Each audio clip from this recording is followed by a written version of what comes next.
we're going to continue where we left off with the audio element tag in HTML. Now, I want to point out one thing. You no longer have to create a value for the controls attribute or for some of the other attributes that go along with the audio element tag in HTML5. So this is actually no longer necessary. If you have a reason to use it, you can certainly go ahead. But let's go ahead and actually get rid of this, and I'll show you that everything still remains normal. So let's go ahead and save this.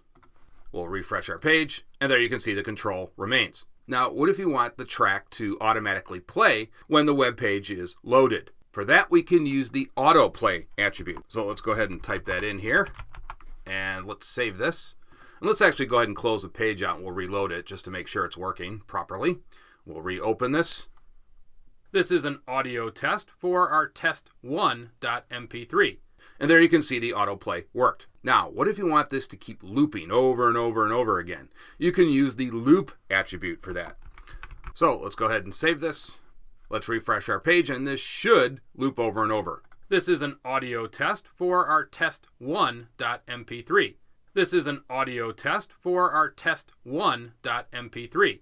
This is an audio. And it did. And I doubt you want to hear my voice over and over and over again. So I took mercy on you guys and hit the pause button. Now there's one other attribute I want to show you guys. Now this applies to any HTML element. It really has nothing to do specifically with the audio element. I just wanted to show you guys this attribute that's new in HTML5. And it allows you to drag any element that you want. So again, as I said, you can put this in any element that you want.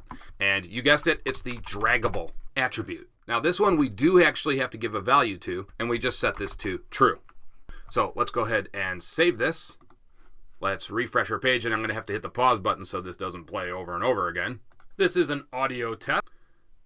And there you can see, we can actually drag this now anywhere within our web browser. Now you might be asking, well, how do we set up a receiver? How do we set up another element that will receive what we drag? And we have to do that in either JavaScript or jQuery. So that's for a future lecture. Okay, that's going to do it for this video. I will see you guys in the next video. Thank you.